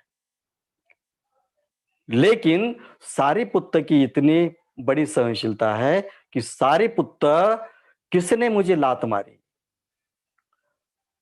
वह पीछे मुड़कर देखने की भी उनकी प्रतिक्रिया नहीं है। कितनी बड़ी सहनशीलता है, नॉन रिएक्शन जिसे कहते हैं, अप्रतिक्रिया देना। तो वो तो चंक्रमण की गति में चल रहे, 3 फीट की नजर उनके रास्ते पे है, अतिशय शिस्तबद्ध, और जिसे हम जो कहते हैं कि चलने का ढंग उनके, जो कुछ भी उसमें परिणाम नहीं हो, कुछ भी बदलाव नहीं हो। ये सारा देखते हुए जिसने लात मारी है उस ब्राह्मण को, उसको बहुत ही बड़ा पश्चाताप होता है। क्यों? ये दूसरा दुख है। पहला तो उसने जो लात मारी, उसने तो वो द्वेष तो वहां पे उनने प्रकाशित किया है, उसको उन्होंने बाहर निकाला है, लेकिन उसके भी साथ उसका परिणाम नहीं हुआ। ये जो दूसरे प्रकार का दुख है, वह दुख उस ब्राह्मण को बहुत सताता है। और इतना मैंने मारने के बाद भी यह भिक्षु, यह श्रमण पीछे मुड़कर भी देखता नहीं है। कितनी बड़ी सहनशीलता है। और फिर वो फिर से पश्चाताप हृदय से उसके सामने जाता है सारिपुत्त के, और उनके पैर पकड़ता है कि मुझे माफ करिए, कि इतना होने के बाद भी आप अगर इतने सहनशील रहते हैं तो धन्य है आप और आपके गुरु। और फिर ये प्रसंग हमें देखते हैं कि वह उनके शिष्य होते हैं, उनके उपासक हो जाते हैं। तो ये सारे जो बातें हैं, ये बहुत ही प्रसन्नता से सारिपुत्त के जीवन में आते हैं। एक मैं कहानी बताऊंगा। चारिका में अभी इसमें एक उस वक्त नियम था, विनय था, कि अगर कोई आचार्य है या कोई उपाध्याय है, तो उसके साथ एक श्रामणेर रह सकता है या एक श्रामणेर को वो दीक्षित कर सकता है। और उसका फिर श्रामण्य काल पूरा हुआ, श्रम यानी उसका जो श्रामणेर काल है वो पूरा हुआ, फिर उसके बाद वो दूसरे श्रामणेर को दीक्षा दे सकता था और उसके साथ फिर वह गुरु शिष्य साथ में रहते थे। तो एक दिन क्या हुआ, उनका एक श्रामणेर जो है वो श्रामणेर ये भिक्षाटन के लिए जाते हैं और अपूप नाम का एक स्वादिष्ट मीठा भोजन उनको मिलता है सारिपुत्त को। और भिक्षा में वो मीठा भोजन खाते हैं और उनको लगता है कि ये जो भोजन मिला है वो मैं मेरा जो श्रामणेर भाई है उसके लिए मैं रखता हूँ। और फिर वो चारिका करके आते हैं, कुटी में बैठते हैं और बहुत बहुत समय तक राह देखते हैं। श्रामणेर अभी आता नहीं है और विकाल भोजन की अभी जो कहते हैं विकाल भोजन वेरमणि, भोजन का समय अभी निकल जा रहा है। आप क्या करें? विकाल भोजन अगर वो आता है तो वो भी नहीं खाएगा, या ऐसा ही, क्योंकि मीठा भोजन है जो सारिपुत्त को पसंद आया है। वो श्रामणेर भी नहीं आए तो फिर क्या करे? वो फिर विकाल भोजन का ये नियम खत्म होने के पहले सारिपुत्त वो अपूप का मीठा भोजन वो पूरा खत्म कर देता है। और खत्म करने के बाद फिर वह श्रामणेर आता है तो उससे उससे बात करता है सारिपुत्त कि श्रामणेर, आज मुझे एक बहुत ही मीठा भोजन मिला था, लेकिन आपकी राह देखते देखते मैंने वो खा लिया। अभी सारिपुत्त इतना बड़ा है, प्रज्ञावान है, आसक्ति रहित है, फिर भी मीठा भोजन होने के बाद वो पूरा खत्म कर देता है, उसकी राह देखता नहीं। उस श्रामणेर कहता है, छोटा बालक है, उस श्रामणेर कहता है कि भंते, मीठा भोजन किसे पसंद नहीं होता। इस वाक्य का परिणाम, इस वाक्य का यह अर्थ है कि जिस प्रकार से आपको मीठा भोजन पसंद है,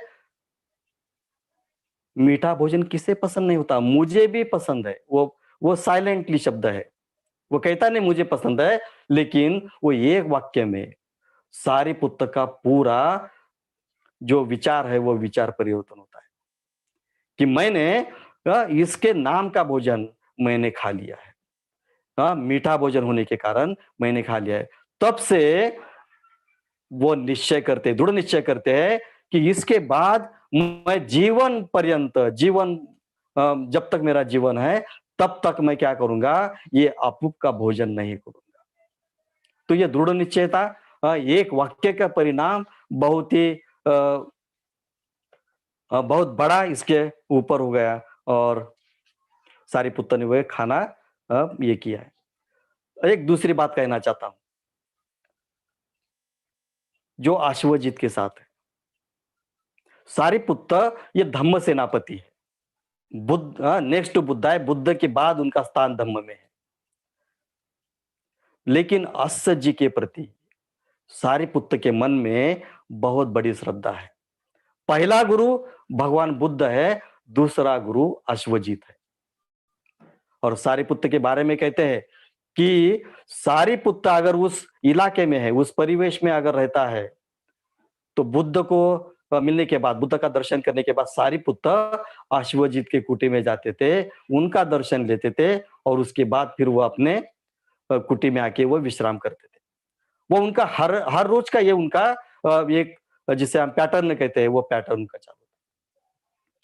लेकिन अगर सारिपुत्त उस इलाके में नहीं है, कहा दूसरे गांव में चले गए, दूसरे अगर किसी दिशा में चले गए, तो वह दिन भर में वो पता चला वो करते थे कि इस वक्त अश्वजित कहाँ है। और फिर उनसे पता चलता कि उस ग्राम में गए, उस दिशा में गए। तो कहते हैं सारिपुत्र की इतनी बड़ी श्रद्धा थी, इतनी बड़ी भक्ति थी अश्वजित के कारण, क्योंकि अश्वजित ने ही वह अमर्त्य उस धम्म का मार्ग दिलाया था, जो धम्म से उन्होंने ये विमुक्ति, जिसे आसरोक्ष ज्ञान है, संबोधि प्राप्ति, अरहंत पद की प्राप्ति की थी। तो कहते हैं कि बुद्ध के मिलने के बाद जब वो अपनी कुटी में आते थे, तब कि जिस दिशा में अश्वजित चले गए हैं, उस दिशा की ओर वो वंदन करते थे और उस दिशा की ओर पैर न करते हुए सोते थे। इतनी बड़ी श्रद्धा बुद्ध के और बाबा साहेब के साथ हमारी जो श्रद्धा है, उतनी श्रद्धा अश्वजीत के प्रति। हम बाबा साहेब का और बुद्ध का हमारे जीवन में बहुत बड़ा योगदान है। बाबा साहब के बारे में तो हम बहुत सारे कवियों ने कहा है कि हमारे चमड़े की चप्पल हम बना सकते हैं। तो ये जो श्रद्धा है, उतनी करने की जरूरत नहीं है। बाबा साहब ने कहा है कि मेरा जय जयकार करने के बजाय मुझे जो अच्छी लगती है, जो कीमती चीजें है, वो आपने करनी चाहिए। बाबा साहब ने जो की है, उस मार्ग पर अगर हम चलते हैं तो वही उनके लिए हमारी जो कहते हैं कि उस मार्ग पे हम चल सकते हैं, वही बात बाबा साहब के लिए बहुत अच्छी। बुद्ध ने वही कहा है। तो अश्वजीत के प्रति सारिपुत्र के मन में बहुत ही बड़ी श्रद्धा थी। अभी भगवान बुद्ध सारिपुत्र और भिक्षुओं की प्रशंसा भी करते थे, लेकिन कभी-कभी फटकार भी मारते थे। 2 प्रसंग है। 2 प्रसंग में एक प्रसंग ऐसा है कि षड्वर्गीय भिक्षु जिसे कहते हैं, कौसंबी भिक्षु, षड्वर्गीय भिक्षु।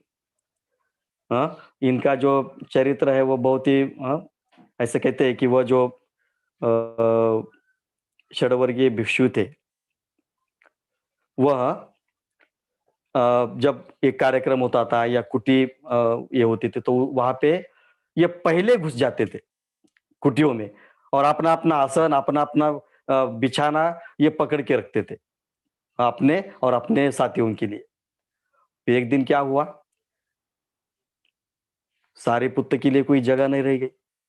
सब ये षड्वर्गीय भिक्षु कौसंबी के जो बहुत ही खतरनाक थे, बुद्ध ने उनको बहुत नालायक कहा है, विनय का पालन नहीं करते थे। तो इन भिक्षुओं ने क्या किया, सारे कुटियों में जो कब्जा कर लिया, उनके बिछाने कब्जा कर लिए। इवन सारिपुत्र की भी कुछ जो कुटी थी उसमें भी वो घुस के बैठ गए। तो सारिपुत्र को जगह नहीं, क्या करेंगे। फिर सारिपुत्र रात भर पेड़ के नीचे विश्राम करने लगे। फिर अंतिम प्रहर में बुद्ध जागे, बुद्ध कुटी के बाहर आए, इधर उधर देखा, कोई खांसी वगैरह किया तो उधर से भी खांसी का आवाज आया। तो इतनी रात में बाहर पेड़ के नीचे कौन खांस रहा है, आवाज देते है, कौन है वहां पे। तो सारिपुत्र भी जागता है, भगवान मैं हूं। तो सारिपुत्र तू पेड़ के नीचे क्या कर रहा है।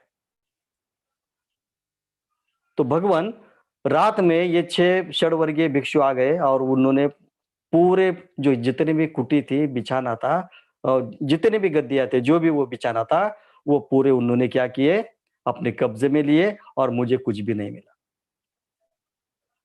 तो दूसरे दिन फिर सुबह बुद्ध ने सबको बुलाया और सबको फटकार लगाई कि ये आप भिक्षु लोग हैं, आपको विनय के अनुसार चलना चाहिए और धम्म में, संघ में जो पहला प्रवचित हुआ है उसको हमने पहला सम्मान करना चाहिए, उसके बाद दूसरा।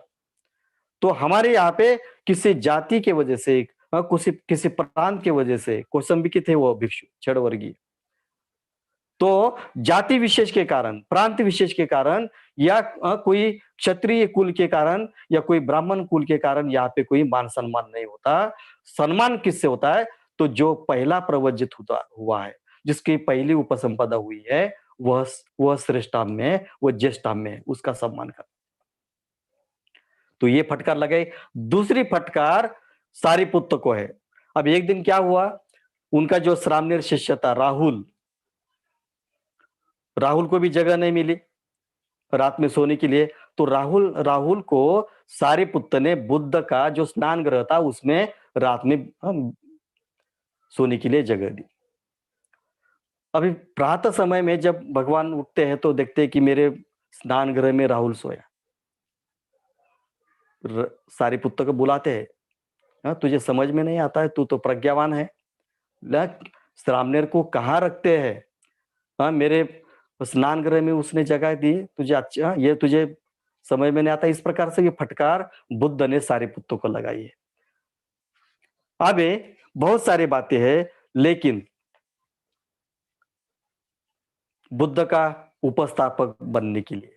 उपट्टान, पुत्तदारस उपट्टान जिसे कहते हैं। उपट्टान यानी उपस्थापक, सेवक। तो बुद्ध को ऐसा लगता है कि मुझे कोई उपस्थापक होना चाहिए, तो वो भिक्षुओं को कहते कि आप में से कुछ मेरा सेवक बनना चाहते हो तो आप बोलिए। तो सारिपुत्त तैयार होता है कि मैं आपका उपस्थापक बनने के लिए तैयार हूं। लेकिन भगवान कहते हैं कि सारिपुत्त, तुझे जो कार्य दिया है वो तू कार्य कर, मेरा जो उपस्थापक है वो दूसरा बन जाएगा। और उसके बाद फिर हमें पता है कि आनंद भगवान के उपस्थापक हो गए, सेवक हो गए। तो ये जो बातें हैं, या जो भिक्षु का गुणधर्म है, जो उसका गुण विशेष है, उसके ऊपर बुद्ध का बहुत ज्ञान था। आनंद, ये धम्म भंडारक जिसे कहते हैं। आनंद धम्म भंडारक है, धम्म का भंडार है आनंद। और ये सेनापति है। मेरे मेरी जो शिक्षा है, जिस प्रकार से मैंने धम्म चक्र प्रवर्तन किया है, उसी प्रकार से मेरे धम्म का अनुप्रवर्तन सारिपुत्त करता है। जो बात मैं कहना चाहता हूं, जो धम्म जिस प्रकार से मैं लोगों को बताना चाहता हूं, वही बात सारिपुत्त कहता है। तो बुद्ध की ये जो विशेषता है कि जो भिक्षु की विशेषता है, उसे उन्होंने कार्य दिया है। एक बात कहूंगा, वैशाली की 4 साध्वियां, सच्चा, लीला, अववादका और कुंडल केसी, ये 4 साध्वियां हैं जैन धर्म की, वैशाली में रहती है। और वो जो 4 महिलाएं थी, यानी युवतियां थी, वह युवतियां शास्त्रार्थ करती थी। जहां भी जाती, चौराहे पे वो जो जामुन की पेड़ की जो टहनी होती है वो तोड़ती थी, और चौराहे पे वो वहां पे वो गाड़ देती थी। इसका मतलब ये था कि जो भी इस जामुन की टहनी को निकालेगा, उखाड़ फेंकेगा, उसके साथ हम शास्त्रार्थ करेंगे, वाद विवाद करेंगे, पंडित चर्चा करेंगे। अगर वह गृहस्थी है, और अगर अगर वो जीतता है हमसे, तो हम उससे शादी करेंगे। अगर कोई गृह त्यागी है, प्रवज्जित हुआ है, तो फिर उसके हम शिष्य बनेंगे। और फिर ये ऐसा होने के बाद चलते चलते वो वैशाली से श्रावस्ती आती है, और श्रावस्ती में चौराहे में वह क्या करते हैं, जहां पे सारिपुत्त रहता है, सारिपुत्त के सामने, कुटी के सामने चौराहा है, वहां पे वह जामुन की पेड़ की टहनी गाड़ देते हैं, और वो फिर श्रावस्ती शहर घूमने चले जाते। और फिर उसके बाद फिर सारिपुत्त आते, वो देखते कि मेरे सामने, घर के सामने, ये कुटी के सामने ये क्या गाड़ रखा है, वो निकाल के फेंक देते। और फिर कुछ समय बाद वो 4 युवतियां आती है, और वो देखती कि किसने निकाला, जिसने निकाला है वो हमारे साथ शास्त्रार्थ चर्चा करने के लिए, वाद विवाद करने के लिए मेरे सामने, हमारे सामने आए।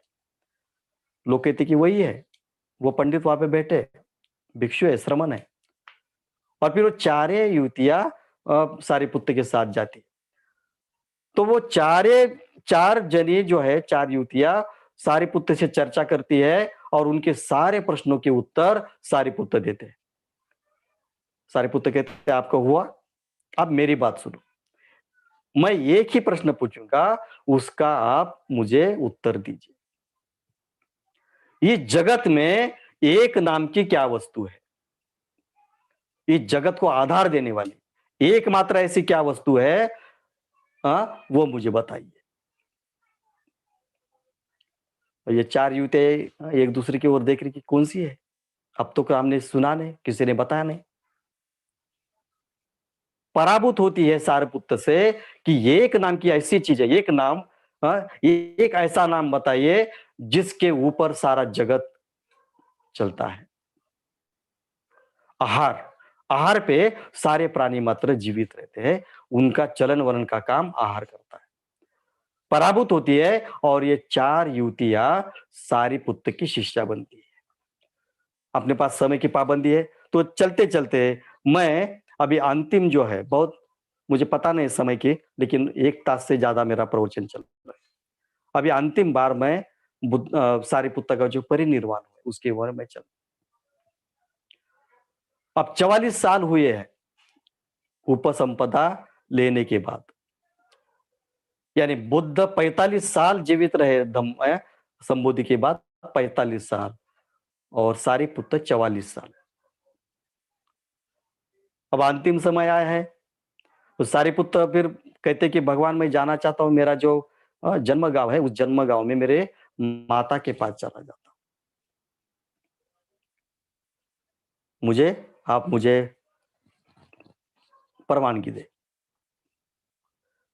और फिर बुद्ध ने बहुत सारे अच्छे अच्छे सारे भिक्षु को कहा कि सीमा तक आप जाइए, और सारिपुत्र को विदाई किए।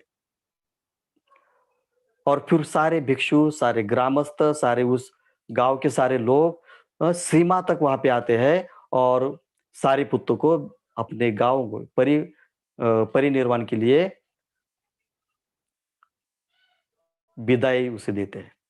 उसके बाद फिर अनिरुद्ध है, उनका भाई, छोटा भाई है चुंद, वो भी चला जाता है, और 500 भिक्षु साथ में चलते हैं। अब वहां पे गांव में खबर फैली है कि सारिपुत्र आने वाला है। उसके माता को बहुत बड़ा आनंद होता है। क्यों? क्योंकि 44 साल से वो घर से अभी चला गया है, घर में अभी तक आया नहीं, लेकिन सन्यासी जीवन से विरत होने के बाद वो अभी गृहस्थी जीवन में आ रहा है। उसकी मैं शादी करूंगी, गृहस्थी धर्म में वो आ रहा है, ये बात उसको ऐसा लगता है कि उसके लिए आ रहा है, वो बहुत आनंदित होती है। और फिर 7 दिन में, यानी कार्तिक का जो महीना है, कार्तिक महीने के 7वें दिन वो चलते हैं, अष्टमी को निकल चलते हैं, बुद्ध से निकल चलते हैं। और फिर वहां से राजगृह से वो अपने नाल ग्राम में जाते हैं। 7 दिन में जहां जहां जाते हैं, प्रवचन देते हैं, मिलते हैं लोगों से, और 7वें दिन के पूर्व अपने घर में जाते हैं नाल ग्राम। अब देखते हैं कि वो अकेला नहीं है, 500 भिक्षु है, चुंद भाई भी है, अनिरुद्ध है, सारे लोग हैं। तो तू गृहस्थी बनने के लिए नहीं आया? वो कहता है कि नहीं, मैं अभी परिनिर्वाण के लिए, मेरी तबीयत अच्छी नहीं है, मैं विश्राम करना चाहता हूं। और फिर से उसे क्रोध आता है, बुद्ध का फिर से तिरस्कार आता है, और जहां जन्म हुआ था सारिपुत्र का, उपतिष्य का, उस खोली में, उस रूम में सारिपुत्र को जगह दी जाती है। फिर उसकी सेवा में अनिरुद्ध है, चुंद है उनका भाई, लेकिन वह उसकी ओर देखती नहीं, बहुत द्वेष करती है, बहुत उसको राग आता है, बहुत उसे चिल्लाती है, क्योंकि गर्भ श्रीमंती, 500 पालखियां थी उसके पास, जो अमेरिका का जो बड़प्पन है, जो दम्भ है, वो उसके साथ था। और अंतिम समय में, उस रात में, वो देखती है कि वो जिन देवताओं की पूजा करती है, उसके जो इष्ट देवता है, वह इष्ट देवता सारिपुत्र की सेवा में आए हैं उस रात में।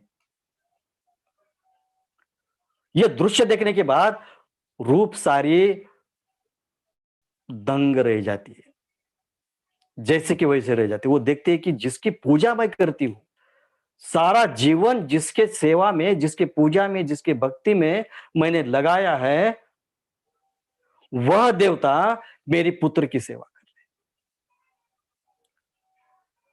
हैं। उसका सारा दंभ, पूरा पूरा जो गर्व है, पूरा जो उसका ये कहते हैं, वो पूरा निकल जाता है।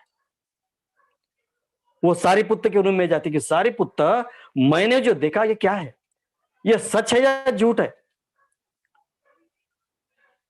सारिपुत्र कहते, माते, तुमने जो देखा वह सच है। क्या तू इतना बड़ा हुआ है, इतना बड़ा है कि जिन भगवानों की, जिन देवताओं की, जिस इष्ट देवताओं की मैं पूजा करती हूं, ये देवताएं तेरी सेवा करते, तो इतना बड़ा है?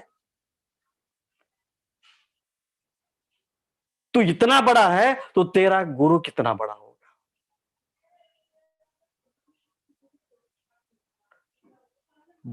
सारी रूप सारे की पूरी जो अहम मान्यता है, जीवन भर जिसका द्वेष किया,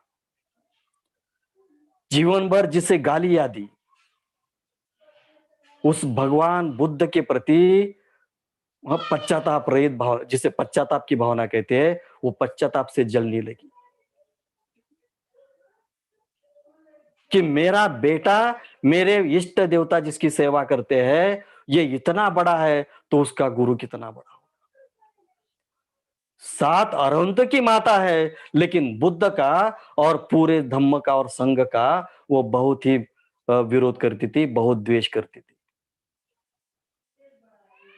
और फिर वह कहती कि मुझे क्षमा कर कि मैंने मेरे जीवन में आपको पहचाना नहीं है। मेरे सारे लड़कियां लड़के बुद्ध के शरण में गई, लेकिन मैंने मेरी मिथ्या दृष्टि नहीं मैंने छोड़ी, लेकिन आज मेरी मिथ्या दृष्टि चली गई है।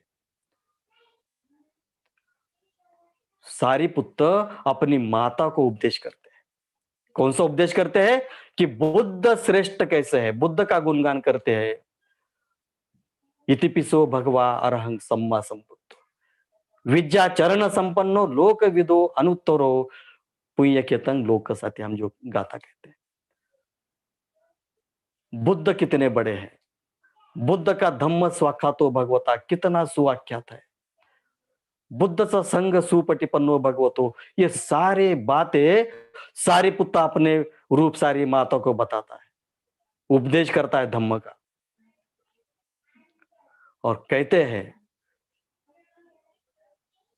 कि उपदेश सुनते सुनते रूप सारी उसके 3 बंधन टूट जाते हैं, वह श्रोतापन्न हो जाती है।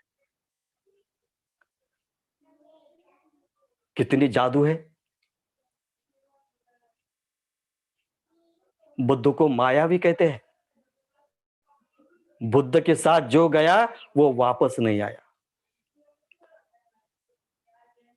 बुद्ध के शिष्य के साथ जो गया वो वापस नहीं आया। वहां तक लाने के लिए हमें प्रयास करना है। रूप सारी 7 अरहंत की माता अंतिम समय में श्रोतापन्न हो गई।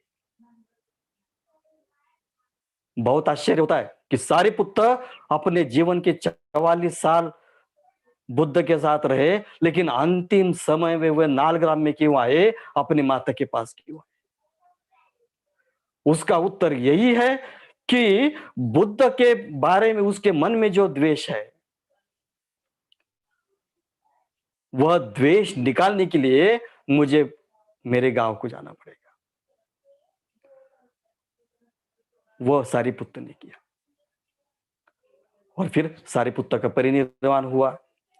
उनकी अस्थि अनिरुद्ध और सुंदर ने लेके आए। बुद्ध ने उनका श्रावस्ती के नजदीक उनका स्मारक बनाया, चैत्य बनाया। आपको पता होगा कि कार्तिक की पूर्णिमा जो नवंबर में आती है, पूर्णिमा का दिन सारीपुत्र का परिनिर्वाण हुआ।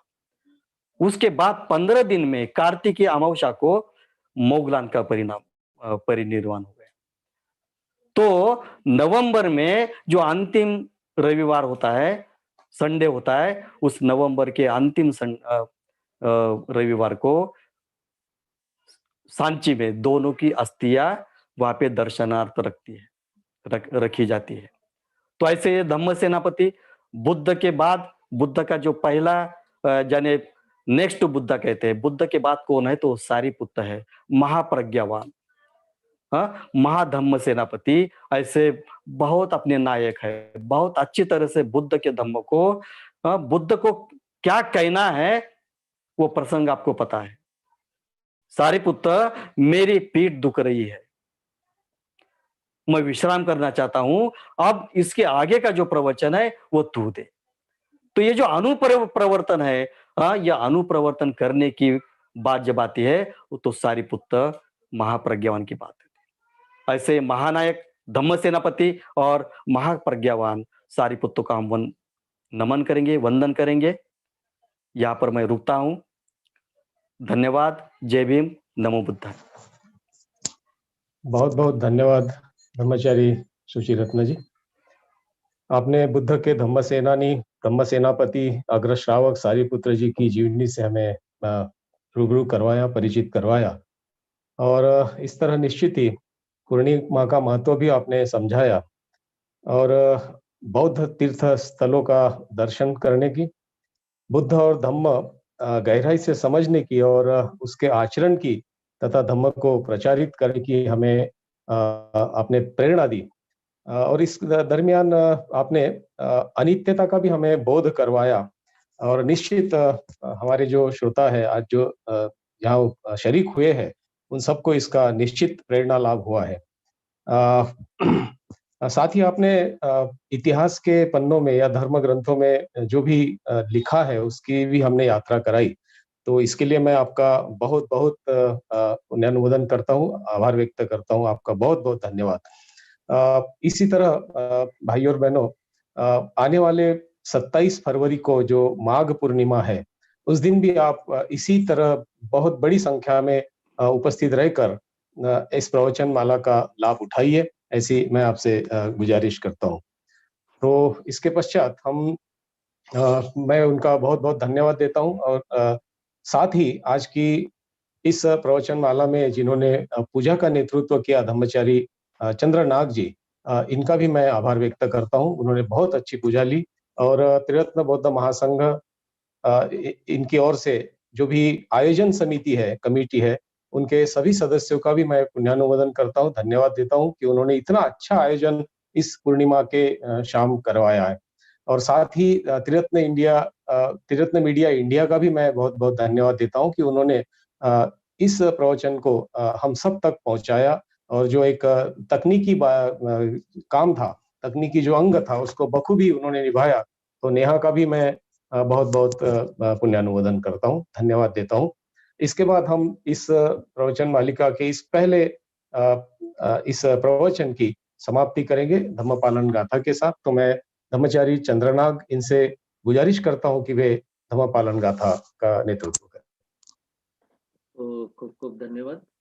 सर्वप्रथम मैं आदरणीय धम्मचारी पद्मबोधि जी और सभी आयोजक टीम का मैं पुनर्नवंदन करता हूँ, जिन्होंने मुझे गाथा पठन करने की संधि उपलब्ध कराई है।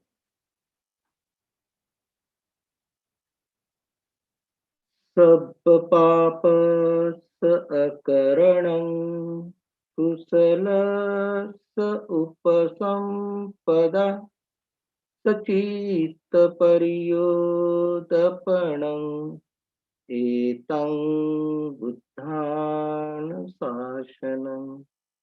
धम्मं चरे सुचरितं नतं दुचरितं चरे धम्मचारी सुखं सेति अस्मि लोके परं च न तावता धम्मधरो यावता बहुवा सति यो च पंपि सुत्वाणं धम्मं कायेन पश्यति सवे धम्मधरो होति यो धम्मं न पमज्जति नत्थि मे शरणं अय्यं बुद्धो मे शरणं वरं एतेन सत्यवचेन होतु मे जयमङ्गलम् नत्थि मे शरणं अय्यं धम्मो मे शरणं वरं एतेन सत्यवचेन होतु मे जयमङ्गलम् नत्थि मे शरणं अय्यं संगो मे शरणं वरं एतेन सत्यवचेन होतु मे जयमङ्गलम् नमो बुद्धाय नमो धम्माय नमो संघाय साधु साधु साधु। जय भीम, नमो बुद्धाय।